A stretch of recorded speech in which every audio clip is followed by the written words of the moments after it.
yo estoy un poco desmemorizado. A ver, ¿cuántos libros tiene la Biblia en su totalidad? ¿Se acuerda? ¿Cuántos libros tiene la Biblia en su totalidad? No los cuente, no vaya ahí al índice. Más o menos, ¿se acuerda? ¿Cuántos libros tiene? No tenga temor, diga nomás. Diga sin temor, sin miedo, que nadie le va, si está mal no le vamos a rezongar, le vamos a decir cuánto para que usted... Más de 60 son. Más de 60 son. Ahí está, son 66 libros, ¿verdad? Tiene dos grandes divisiones. ¿Cuánto? Dos grandes divisiones, ¿verdad? ¿Y cómo se llaman esas dos grandes divisiones que tenemos en la Biblia? Antiguo y Nuevo Testamento. Muy bien, muy bien. ¿Sabe para qué hacemos esto? Para que nosotros también vayamos tomando conciencia de que algo estamos aprendiendo, ¿vio? Porque capaz que lo que hablamos acá nunca lo ejercitamos, porque la idea es igual, como siempre hemos dicho, de como la vaca, ¿vio? Rumiar, a comer lo que nos da el Señor, la palabra, ¿verdad? Y después traerla de nuevo, ¿verdad? Y meditar en ella, para de esa manera ir memorizando, recordando un poco más, ¿verdad? Y bueno, hemos estado mirando ahora, dentro de cada una de estas divisiones hay también divisiones, ¿verdad? Hay 4 divisiones en el Antiguo Testamento y 4 divisiones en el Nuevo Testamento, ¿verdad? Y hemos estado mirando la primera división que hay en el Antiguo Testamento, que se llama Pentateuco. Penta quiere decir 5 y teuco quiere decir libro, ¿verdad? Y hemos llegado ya a Deuteronomio, al 5.º libro ya de esa primera sección. Hemos visto Génesis, hemos visto Éxodo, hemos visto Levítico, hemos visto Números y estamos ya para entrar en Deuteronomio, ¿verdad? Y bueno, vimos Génesis y brevemente, ¿verdad? Porque no vamos a entretenernos mucho, porque vamos solamente para recordar y seguir. Estuvimos mirando el Génesis que comienza en el capítulo 1, versículo 1 de Génesis, ¿verdad? ¿Se acuerda que leíamos ese primer texto? En el principio creó Dios los cielos y la tierra. Y decíamos que el autor de Génesis es Moisés, inspirado por Dios, ¿verdad? Es el autor de esta primera entonces unidad de 5 libros que mencionábamos anteriormente y que se conoce generalmente, como decíamos, Pentateuco. También se conoce como ley, ¿verdad? Incluyen, como ya decíamos, Génesis, Éxodo, Levítico, Número y Deuteronomio. La palabra Génesis, ¿se acuerda qué significa? ¿Qué significa Génesis? Comienzo u orígenes, ¿verdad? En este primer libro de la Biblia encontramos el comienzo de todo, excepto Dios, porque Dios es, ¿qué dijimos? Eterno. ¿Cómo es Dios? Eterno. Eterno. No tiene principio ni tiene fin, ¿verdad? Pero encontramos sí el principio de estos cielos, de esta tierra, de toda la vida y de todas las instituciones y relaciones humanas. Y como dije anteriormente, menos el principio de Dios, quien es eterno. También, bueno, vimos en este primer versículo que acabamos de leer ahora, ¿verdad? Todos a coro, lo recordamos y lo dijimos a coro, que en el principio creó Dios los cielos y la tierra. También encontramos los israelitas, el pueblo hebreo, el pueblo judío, a quien fue primeramente dirigido el mensaje del libro de Génesis. Ellos aprendieron que el Dios de Palestina era también el Dios de todas las naciones. Y como era el Dios y creador de toda la tierra, debía finalmente llegar a ser el redentor de toda la tierra. Qué hermoso, ¿no? En un bosquejo así breve, diríamos que encontramos la creación como la conocemos hoy, cuando Dios creó estos cielos, esta tierra, los animales, las plantas, los océanos, los arroyos, los ríos, los animales en general, como ya dije, tanto las huestes del campo, los animales del campo, como los que vuelan, ¿no? Las aves del cielo. Encontramos la caída del ser humano, o sea, la creación del hombre, pero también, o del ser humano, y la caída de este, o sea, en pecado. Encontramos la primera civilización, el diluvio, ¿se acuerda del diluvio? Y la dispersión de las naciones. Eso encontramos en los primeros 11 capítulos. Cuando hablamos de la caída, ¿se acuerda de la caída? ¿O a qué nos referimos cuando hablamos de la caída? Nos estamos refiriendo a la entrada del pecado, ¿verdad? Cuando Dios creó al hombre, dice que lo creó a su imagen y semejanza. Había una posibilidad justamente de la tentación, de que el ser humano fuera tentado. ¿Por qué? Porque en el medio del árbol, en el medio del huerto había un árbol que era el árbol de la ciencia del bien y del mal, el cual fue dejado en el jardín del Edén, para que el hombre fuese probado y aprendiese, ¿cuál era el propósito? Que aprendiese a servir a Dios de un corazón o con un corazón que voluntario.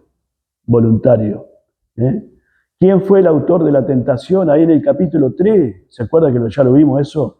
La serpiente, que es identificada en Apocalipsis capítulo 12, verso 9, que también lo vimos, como el mismo Satanás. La serpiente antigua, dice allí en Apocalipsis.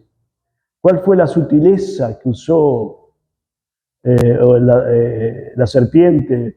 La sutileza de la tentación. Bueno, ahí en el verso 1 al 5 dice, le dijo a la mujer, a Eva, una pregunta, le hizo, dice, ¿con qué Dios ha dicho? Y otra de las cosas que le dijo es, no morirán, sino que van a ser como Dios, ¿verdad? Y esto tuvo éxito, la tentación tuvo éxito y Eva vio, dice la palabra de Dios, codició, comió y dio a su esposo. Y las consecuencias de la tentación que encontramos ahí en el capítulo 3 de Génesis, ¿no? Bueno, la degradación de la serpiente, en la mujer el dolor y la sujeción al hombre, en el hombre el trabajo difícil en una tierra llena de espinas hasta la misma muerte, y en el hombre y sus descendientes la expulsión del paraíso, porque donde se encontraba era un lugar hermoso, ¿verdad? Ahí en el huerto del Edén. Sin embargo, por causa del pecado fue expulsado de ese lugar hermoso donde estaba él y sus descendientes, es decir, los que vendrían después. No nos olvidemos que él era el cabeza representativa de toda la raza humana. Pero Dios, que había previsto la caída del hombre, también había provisto, ¿verdad?, la redención. Y no nos olvidemos que ahí también nos encontramos con que el hombre, cuando se dio cuenta de lo que había hecho, ¿qué trató de hacer? De cubrirse, de cubrir su desnudez, ¿verdad? Más que física, porque se trató de cubrir con hojas, dice, ¿no? Con hojas de parra, creo que dice así, ¿verdad? Pero más que la desnudez física, que en realidad estaban sin desnudo, era la desnudez espiritual la que querían cubrir. Pero Dios, que había previsto, también había provisto cubrirlos. ¿Y con qué los cubrió Dios? Con el primer sacrificio, con pieles de animales. Y vemos entonces que Dios fue el primer, el que hizo el primer sacrificio, apuntando, ¿verdad?, o señalando a Jesús, que habría de aparecer en el tiempo. Amén. Qué tremendo, ¿no? Gloria a Dios. En el capítulo 4, bueno, vimos la primera civilización. Vemos a Caín, la historia de Caín. Los dos hijos, ¿se acuerdan de Adán y Eva? Los dos primeros hijos, Caín y Abel, ¿verdad? Caín demuestra cómo el pecado ese que original de los primeros padres, cabeza representativa de la raza humana, Adán y Eva, comenzó a hacer efecto, porque llegó, dice, a cometer el primer homicidio, matando ¿a quién? A su propio hermano, En la historia de Abel, el hermano de Caín, nos enseña como aquellos que participan de la culpa y pecado de Adán, porque tanto Caín como Abel participaron de la culpa de Adán y Eva. Hereditaron, fue por herencia el pecado, ¿verdad? Pero sin embargo, Abel, él ofreció un sacrificio, porque él, para cubrir su necesidad también, ¿verdad? Su pecado, ese pecado que había recibido como herencia también por causa de sus padres, y para ser aceptado ante la vista de Dios, ofreció un cordero, ¿verdad? Presentó una ofrenda delante de Dios. La primera civilización, entonces, porque se originó con Caín, llegó a ser el fundador de una civilización que incluía una ciudad agrícola, manufacturera y artística. Se caracterizaba por la violación de la ley y del matrimonio y por el espíritu de violencia. Dice en el capítulo 4, verso 19 al 24, ¿verdad? Luego nace Set. No nos olvidemos que Adán y Eva siguieron engendrando hijos, ¿verdad? Y nace Set, luego que Abel había muerto, Caín había sido rechazado, y la promesa de la redención pasó al tercer hijo de Adán, es decir, a Set, ¿verdad? Porque Dios ya esto lo había, como decíamos anteriormente, lo había declarado así. Cuando Dios le dice a la mujer, dice que de la simiente habría de nacer el Salvador, apuntando a Cristo. Bueno, de esa línea, de la línea de Abel, ¿verdad? Pero al haber muerto Abel, ¿verdad? Iba a haber que levantarse otro sucesor de Abel, otro por el cual viniera la línea, ¿verdad?, del Mesías, del Salvador. Y bueno, acá vemos entonces que, porque Caín había sido rechazado, vemos entonces que Set, ¿verdad?, es el que recibe la promesa de la redención, o pasó a tener la promesa de la redención. El tercer hijo de Adán y Eva. Luego tenemos en el capítulo 5 al 9 la genealogía de Noé, la construcción del arca, ¿verdad? La maldad se había multiplicado y Dios le mandó a Noé a construir un arca y a entrar en esa arca. Dice la palabra del Señor, ahí nos encontramos en el capítulo 7, que Dios le comunica a Noé lo que iba a hacer, Dios le ordena a Noé lo que debe hacer. Dios mismo es quien le dice a Noé, entra en el arca. Esto habla de salvación. Noé entró en el arca, ¿verdad? Con su familia, su esposa, sus 3 hijos, con las esposas, los animales, ¿se acuerda? De 2 en 2, ¿verdad? Esto habla de respuesta. Dios lo llama a entrar y él tiene que responder, ¿verdad? Hoy también es así, Dios está llamando a la salvación a todo aquel que quiera venir a sus pies, ¿verdad? Pero tiene que haber una respuesta de parte del oyente, del que escucha, del que es invitado. Dice la palabra de Dios en el capítulo 7, verso 16, que Dios cerró la puerta, esto habla de seguridad, y luego, ¿verdad? Que pasó el diluvio, Dios lo llamó afuera, sal fuera, le dijo a Noé. Esto habla de servicio. Se iba a levantar una nueva generación, otra vez a través de uno de los hijos de Noé iba a ser nuevamente ratificada la promesa de salvación, ¿verdad? La cual va a seguir y seguir hasta los días que apareciera Jesús, ¿verdad?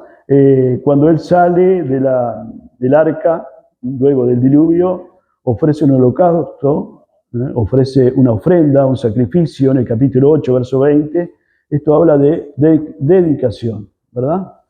Dedicación a Dios, que había tenido misericordia de él, de su familia, le había preservado la vida. El arca, esa arca, ¿se acuerda? Es una figura de Cristo, una figura de Cristo. Y Noé es una figura del creyente, del cristiano, de nosotros. El arca tomó el castigo del diluvio, ¿verdad? Se elevó sobre el diluvio a medida que iba creciendo el agua. Era lugar seguro para los que estaban en el arca. Y tenía una ventana, el arca, ¿se acuerda que había una ventanita? Hacia arriba. Esto habla de poner nuestra mira en las cosas de arriba y no en las de esta tierra. Amén. Este juicio, porque esto fue un juicio, prácticamente la raza humana fue exterminada. Solamente quedaron 8 personas, ¿verdad? Y de nuevo comienza otra vez a multiplicarse la humanidad. Este juicio sigue siendo una advertencia para el género humano, ¿verdad? Hoy también estamos predicando el Evangelio y estamos diciendo hay un arca de salvación, que es Cristo. Amén. Ven a Cristo. Él es el arca, ¿verdad? A la cual haces bien en venir. Dice, él mismo dijo, entrad el que por la puerta angosta. Amén. El que entra por esa puerta que es Cristo, gloria a Dios, va a entrar en un lugar seguro, en un lugar de protección. Porque llegará el día, ¿verdad? Cuando, no como los días de Noé, no es que va a venir un juicio a través de un diluvio, pero sí, ¿verdad? La iglesia va a ser arrebatada. Y dice la palabra de Dios, los muertos en Cristo resucitarán primero, y nosotros los que estemos vivos, dice el apóstol Pablo, seremos transformados, ¿verdad? Y el que no esté escrito en el libro de la vida, dice la palabra de Dios, va a ser condenado. Así que es importante hoy en día, como en aquellos días, ¿verdad? En los días de Noé, es hoy también importante. Y dice la palabra de Dios que en nuestros días es como los días de Noé. Claro, ¿por qué como en los días de Noé? Porque en los días de Noé se predicaba, estuvo 100 años construyendo el arca. Y 100 años hablando de que iba a haber un diluvio. Hasta ese momento no había llovido en la tierra, ¿verdad? Nunca había llovido, pero cuando, para muchos que escuchaban eso, ¿verdad? De que iba a llover, de que la tierra se iba a inundar, ¿verdad? A través de la predicación, a través de las acciones, porque ya el hecho de estar construyendo un arca estaba con eso también, con la construcción de aquella arca, también testificando, predicando, no solo de palabras, sino también con sus propios hechos, predicando, estaba anunciándole a la gente, estaba advirtiéndole a la gente que iba a venir un juicio. Hoy también la iglesia sigue predicando el Evangelio y llamando también a aquellos que han de ser salvos, ¿verdad? Predicando el Evangelio de salvación para que los más que quieran reciban a Cristo como su único y suficiente Salvador para que sean salvos de la ira venidera. Amén. Gloria a Dios, ¿no? Luego encontramos en el capítulo 10 al 11 la unidad de la raza y de la lengua, luego que salieron de aquel diluvio, ¿vio? La familia de Noé comenzó a multiplicarse, los hijos comenzaron a procrear, a tener más hijos, se comenzó a multiplicar otra vez la raza humana, ¿verdad? Y se estaban unidos como una sola raza y una sola lengua. Dice la palabra de Dios ahí en el capítulo 9, encontramos eso, de Génesis, y estaban en la tierra de Sinar, allí construyeron la torre de Babel. Era un centro, esa torre era un centro de rebelión contra Dios. Ellos querían acercarse a Dios a través de aquella torre. Querían llegar al cielo a través de la torre. A través de sus obras, a través de sus esfuerzos. Hoy también hay mucha gente que piensa que a través de las obras, o a través de los esfuerzos, a través de lo que ellos hagan, van a llegar a Dios. En realidad, de la única manera que podemos llegar a Dios hoy es a través de Jesús. No hay otro nombre, dice la palabra de Dios, dado a los hombres, mediante el cual podamos ser salvos. Solamente Jesús. Amén. Gloria a Dios. Los descendientes de Noé retornaron rápidamente a sus costumbres paganas, como los que habían vivido antes de Noé, ¿vio? Como aquellos que habían perecido en el diluvio. Por lo tanto, Dios decidió, ¿sabe qué? Confundir sus lenguas. Y entonces los esparció. Los esparció sobre la faz de la tierra. Y ahí surgen las naciones que hoy conocemos, ¿vio? ¿Entiende? Que creo que lo habíamos visto esto también. Lo que ellos pretendieron ahí era convertir en un monumento los esfuerzos humanos, se transformó en un símbolo, en un símbolo del castigo divino al orgullo y a la autosuficiencia. ¿Verdad? Qué tremendo. Dice la palabra de Dios que el que se exalta será humillado, mas el que se humilla será exaltado. Y dice la palabra de Dios también, dice que Él no desprecia el corazón que contrito y humillado. Amén. No habían, fíjense que no habían aprendido nada. No habían aprendido nada. Recientemente habían pasado por el diluvio, ¿verdad? Y habían prácticamente sido exterminados. Sin embargo, los que habían vivido, los que habían pasado, ¿verdad? Pronto se olvidó. Tremendo. Capítulo 12 en adelante nos encontramos con Abraham. Abraham es conocido como un hombre de fe, o como el padre de la fe. Capítulo 12 de Génesis. ¿Se acuerdan que hablamos de Abraham? Que Dios lo llamó de Ur de los caldeos. Y le dio una promesa ahora a Abraham. Esa promesa que Dios le había dado a la mujer, a Eva, ¿se acuerda que le dijo que de su simiente nacería el Salvador del mundo? Y la cual iba a venir a través de Abel, pero como Abel fue muerto por su propio hermano, continuó a través de Set, ¿verdad? Y luego continuó a través de Sem, el hijo de Noé, ¿verdad? Y ahora esa misma línea continúa con Abraham. Dios le promete a Abraham, le da una promesa en el capítulo 12, y haré de ti una gran nación, te bendeciré, engrandeceré tu nombre, vas a ser de bendición, bendeciré a los que te bendicen, en ti serán benditas todas las naciones de la tierra. El Redentor, ¿qué le está diciendo? Que el Redentor prometido en Génesis capítulo 3, verso 15, que ya lo he mencionado, vendría de una nación que descendería de Abraham. La vida de este hombre, de Abraham, fue una vida llena de fe. Una fe que fue probada desde el tiempo que fue llamado a salir de su tierra hasta el tiempo cuando se le ordenó sacrificar a su hijo Isaac. ¿Se acuerdan el capítulo 22 que lo vimos? Porque Dios le dijo a Abraham, deja tu tierra, tu parentela. La tierra donde él vivía era una tierra pagana. Dice, y voy a hacer de ti una nación grande, y te voy a bendecir a ti, y a través de ti voy a bendecir las naciones. Gloria a Dios. Él, desde ese momento, él manifestó ser un hombre de fe, porque él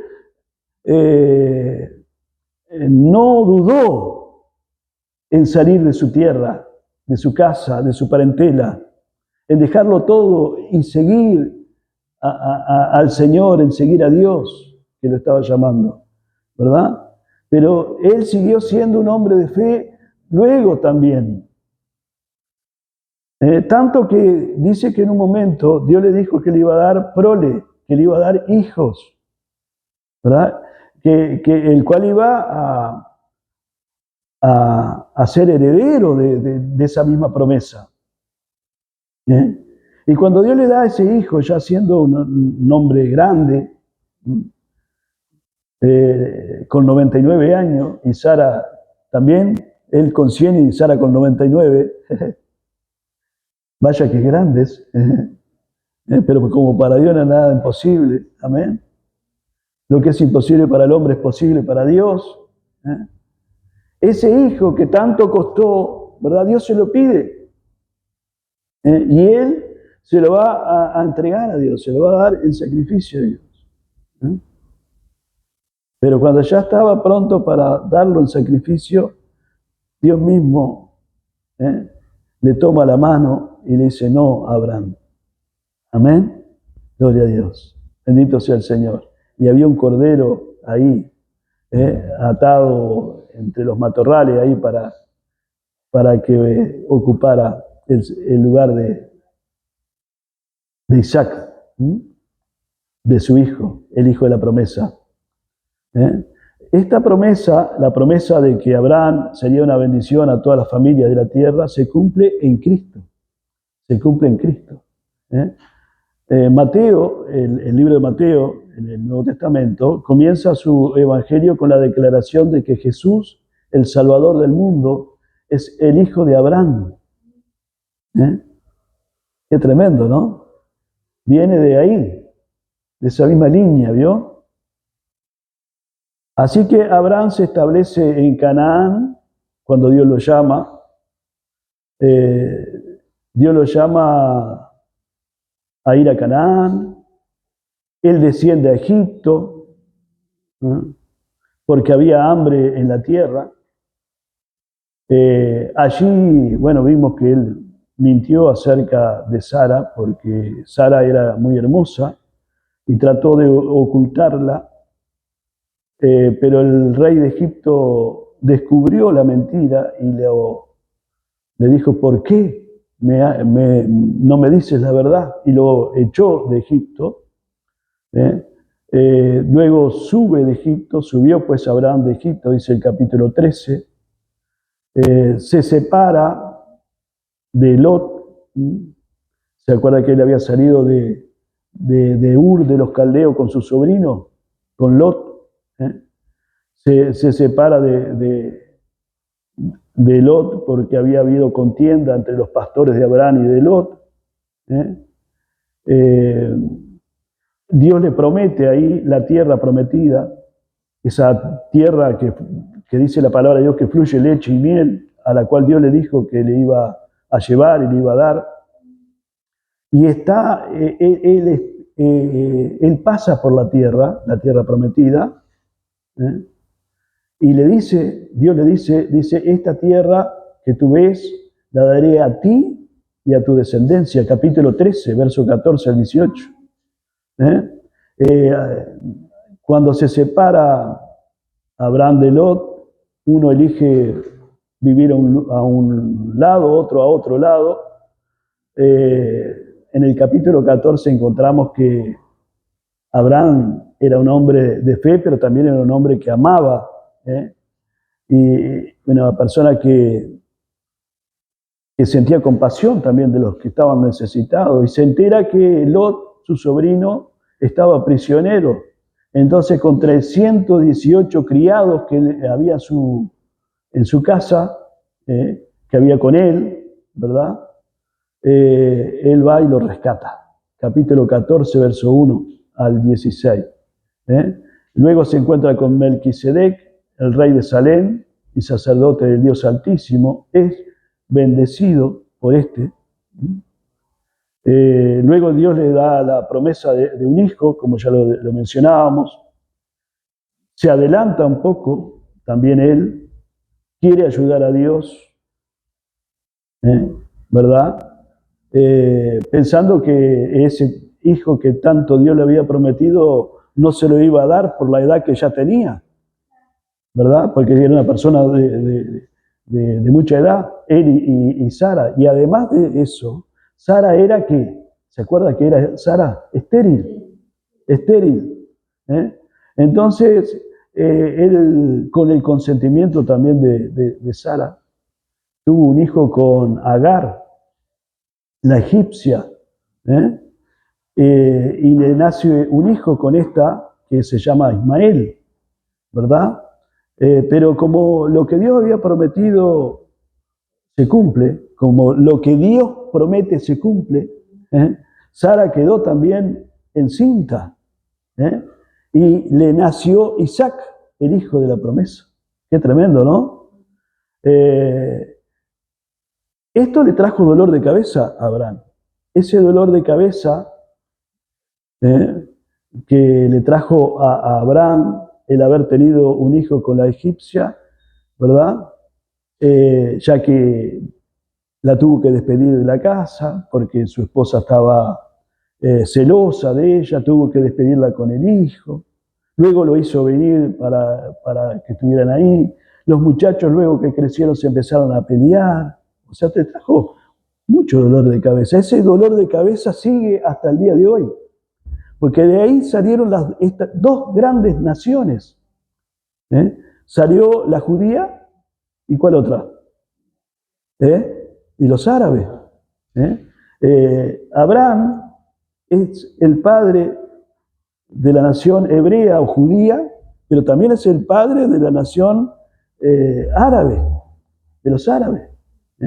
Y estas dos naciones que salieron de los lomos de Abraham, así como estos dos muchachos, Ismael e Isaac, ¿verdad? En un principio se peleaban, esas dos hoy naciones siguen en esa lucha entre ellos, aunque son hermanos, aunque son hijos del mismo padre, ¿verdad? Es una lucha que no va a terminar, dice la palabra de Dios. Dice que iba a haber entre ellos, hay un texto en la palabra ahí, que dice que entre ellos, entre Isaac e Ismael, iba a haber una lucha perpetua, de generación en generación. Mire usted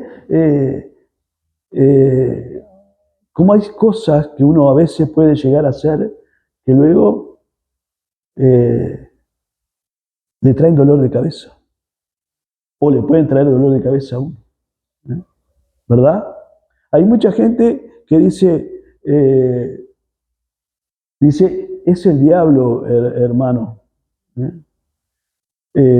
O es son las pruebas que me vinieron, pero muchas veces son cosas que uno se las busca. ¿Veo? Se las busca. Y acá no era que el diablo lo había hecho caer a Abraham. ¿Me va siguiendo? No era una prueba que Dios le había puesto para que pasara, sino era una situación que él mismo se había buscado. ¿Me va siguiendo? Que él mismo se le había buscado y que ahora le estaba dando dolor de ¿qué? De cabeza, porque su esposa le hacía la guerra. Sara le hacía la guerra.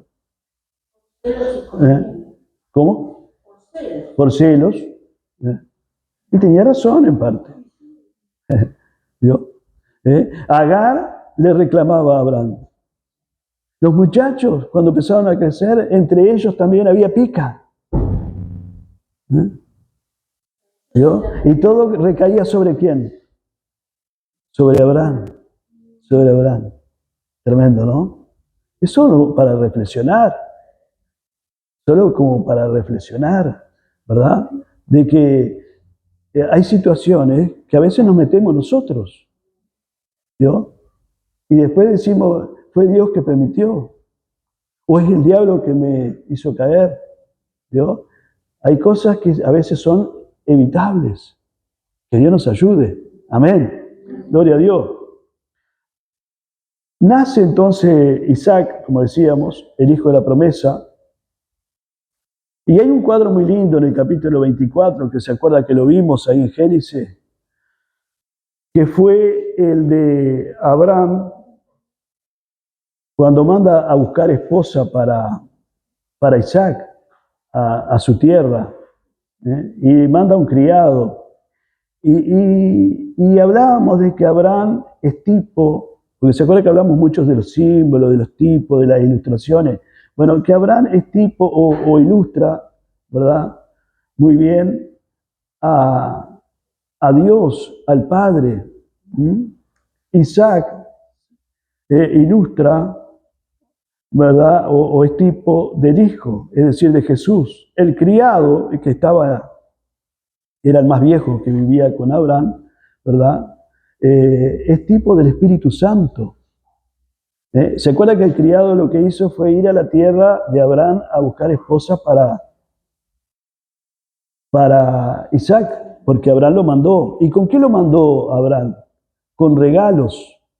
El Espíritu Santo también ha salido al mundo a buscar ¿a quién? A la iglesia. A la tierra del Padre. Amén. De nuestro Padre. Gloria a Dios. Y Él es el que va y convence a la Rebeca, en este caso, ¿se acuerda que era Rebeca, no? A la iglesia, en este caso la iglesia, es decir, al hombre, al ser humano, ¿verdad? Y le hace tomar conciencia de su necesidad de Cristo. Amén. Y trae a aquellos que han de ser salvos, ¿a quién? A Cristo. Y Cristo lo lleva al Padre. Amén. Gloria a Dios, ¿no? Qué precioso. Gloria a Dios. Bendito sea el Señor.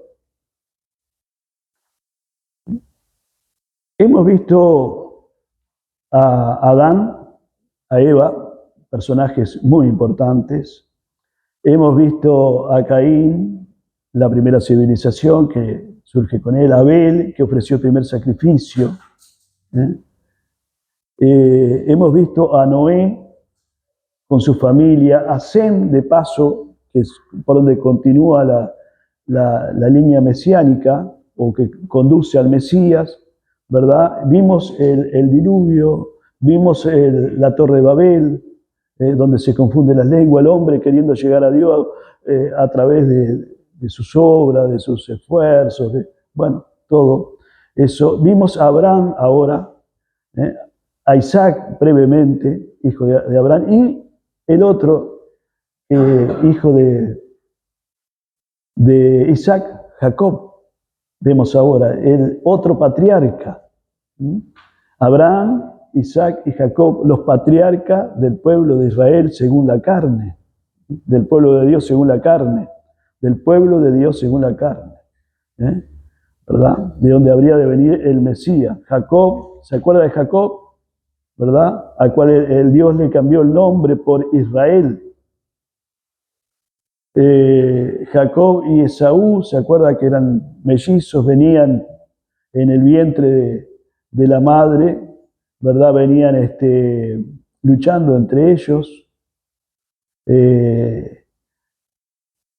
Jacob engaña a su hermano, a Esaú, que era el primogénito, Esaú el primogénito, le compra la primogenitura. ¿Qué tenía que ver eso de la primogenitura? Tenía que ver mucho para aquel tiempo, porque el hijo, el primogénito, el primero de la familia, sobre él había ciertos privilegios. Había ciertas bendiciones que se impartían de parte de Dios. Y Jacob, aunque no era el primogénito, supo ganarse la primogenitura. Porque dice la palabra de Dios que Saúl no amaba, no era tan espiritual, no amaba tanto las cosas de Dios como Jacob. Por eso vendió la primogenitura, ¿verdad? Por eso vendió la primogenitura. Por eso le pasó a su hermano, aunque después se dio cuenta, ¿vio? Y se dio cuenta de lo que había perdido. Pero ya era tarde. Se presentó Jacob delante de su padre, ¿verdad? Y recibió la bendición, ¿verdad? Que el padre le impartió a este. Jacob tuvo 12 hijos. ¿Se acuerda que hablamos de ellos en Génesis? 12 hijos. Entre ellos tuvo a José.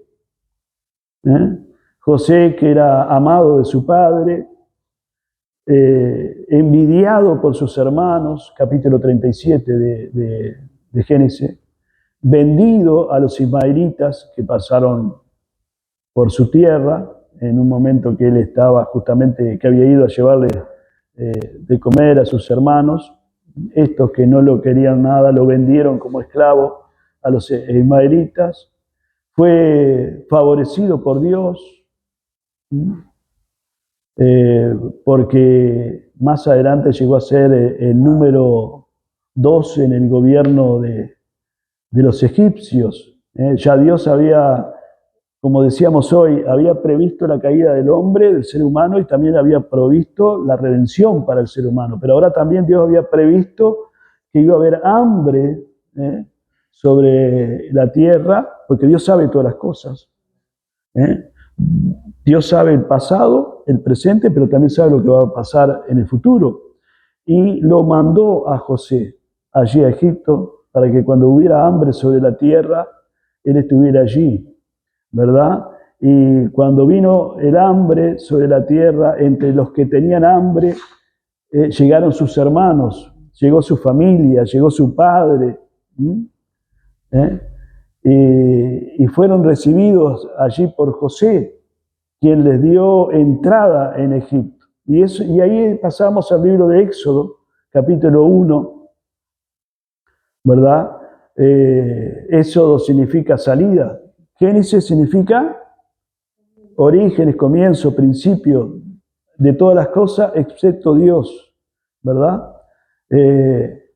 Y Éxodo significa salida. ¿Salida por qué? Porque relata la forma en que Dios sacó a su pueblo Israel de la esclavitud de Egipto, con poder y gracia abundante. Amén. Israel está 400 años en cautiverio, allí en Egipto. Primero entra, se acuerda que entran, son bien recibidos, pero pronto eran 70 cuando entraron, pero pronto pensaron a multiplicarse. Estaban en una ciudad o pueblito que se llamaba Gosén, ¿verdad? Y comenzaron a multiplicarse y tanto más se multiplicaban, dice la palabra de Dios, tanto más los oprimían para que no se multiplicaran. Y los egipcios, ¿verdad? Que ya no eran los mismos que lo habían recibido en el principio, porque los que conocían a José habían muerto, dijeron: estos, cuando venga el enemigo, se van a sumar a ellos y nos van a derrotar. Nos van a derrotar a nosotros. Y trataron de todas formas de que ellos no se multiplicaran, no crecieran, pero Dios en su amor y su misericordia, ¿verdad? Les dio la libertad.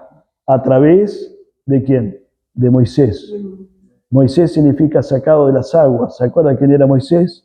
El líder, fue el caudillo, el líder que tuvo Israel allí estando en Egipto, ¿verdad? Durante 400 años. Dice la palabra de Dios que salieron de allí con mano fuerte y poderosa, porque Dios estaba con ellos, dándoles la libertad. Amén.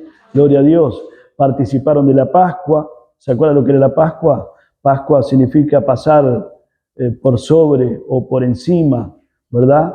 La Pascua consistía en comer un cordero por familia. Los judíos se reunían ese día por familia. Si la familia era muy pequeña, se juntaban con otro, ¿verdad? Y comían un cordero que tenía que ser sin defecto, y tenían que pintar los dinteles de la puerta porque iba a pasar el ángel de la muerte, ¿verdad? Y dice la palabra de Dios que y veré la sangre y pasaré de vosotros. Amén.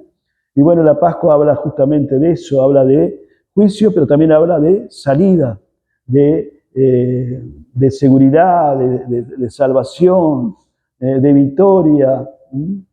La Pascua apunta a Cristo, el Cordero de Dios, el que habla Juan en el capítulo 1, verso 29, que dice: he aquí el Cordero de Dios, cuando aparece Jesús, amén, para ser bautizado. He aquí Jesús, el Cordero de Dios que quita el pecado del mundo.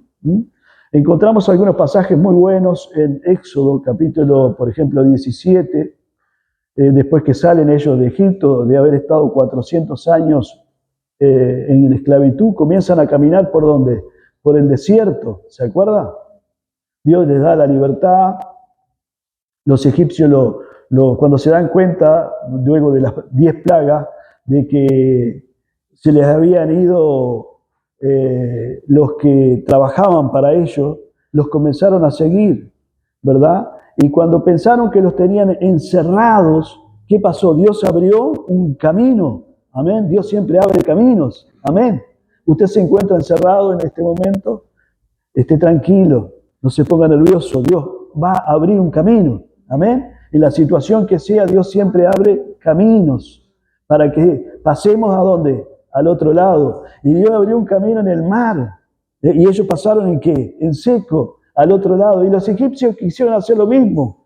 Pero cuando los egipcios pensaban que los iban a alcanzar, ¿verdad? Ellos salieron del agua, pasaron al otro lado y las aguas se cerraron, volvieron a su cauce y perecieron.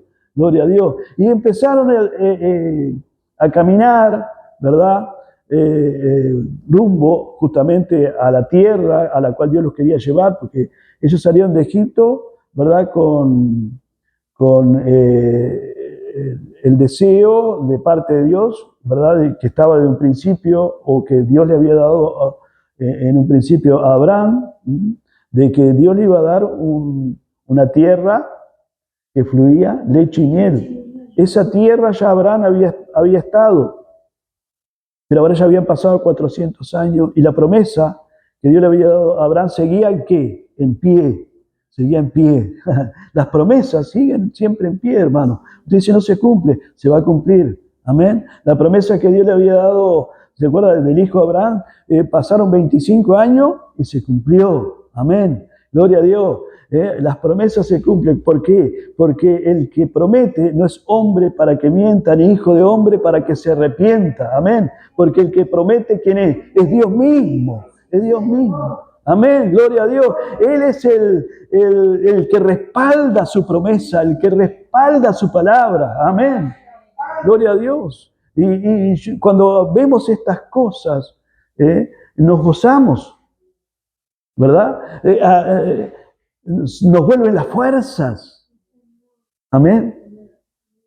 No sé si a usted le pasa lo mismo que a mí, pero yo cuando empiezo a mirar estas cosas así maravillosas que Dios ha hecho, que Dios sigue haciendo y que Dios va a seguir haciendo, yo recibo fuerza, me siento con ánimo, me siento con ganas. Amén. Gloria a Dios, porque de eso se trata cuando miramos acá. No es solamente todo esto que estamos mirando, ¿verdad? Que hoy es solamente como un resumen para seguir adelante. No se trata solamente de almacenar conocimiento, sino que esto que estamos recibiendo sirva para que nosotros nos renovemos, agarremos fuerza, sigamos adelante y digamos, este es mi Dios, el Dios de Israel, es el Dios de la iglesia hoy. Es mi Dios. El mismo Dios de ayer es el mismo Dios de hoy y va a ser el mismo Dios de mañana. Amén. Ese Dios que salva, que sana, que libera, que transforma, que abre camino donde, mire, donde no hay camino, Él abre camino. Por más que a usted le hayan dicho, ya no hay más nada que hacer, no hay solución, Dios siempre abre puertas. Amén. Porque Él es el Dios de lo imposible. Amén. Gloria a Dios. Vamos a quedar por acá y la próxima clase, la próxima reunión dentro de 15 días, seguimos avanzando rápidamente. Amén. Gloria a Dios. Hoy solamente vio que algunas cositas ahí mirando para saber cómo vamos, cómo seguimos. Amén. Gloria a Dios. Y este año sí, voy a pedirle después que usted me responda algo. Vio como hoy, pero que me lo responda en un papel. Amén. Pero no para tomar el examen, sino para ver si usted, cómo va siguiéndome. Amén. Porque ese es mi termómetro para yo saber si me entiende, no me entiende. Gloria a Dios. Amén. ¿Le parece bien? Y a la vez es un desafío para usted. Porque yo también fui alumno, hermano. Y yo también tenía que rendir, ¿vio? Y rendí, pero bien, nunca me pusieron mala nota, no. ¿Vio? Nunca me llamaron la atención, ni nada, no. Pero usted sería buen alumno, no, que no era ese el propósito, era simplemente, vio, que yo me preocupara también como alumno un poco y plasmara lo que iba. Amén. Pero las preguntas van a ser fáciles, ¿vio? Amén. Capaz que le pregunto, ¿cuántos libros tiene la Biblia? Y si lo sabe, va y mire acá, ¿cuántos tiene? Y los cuenta, 1, 2, 3. ¿Vio? Amén. ¿Vio? Y va a ver que va a ser una bendición para usted también. Amén. Gloria a Dios. Quedamos por acá hoy, ya son las 8. Gloria a Dios. Damos gracias al Señor por este tiempo.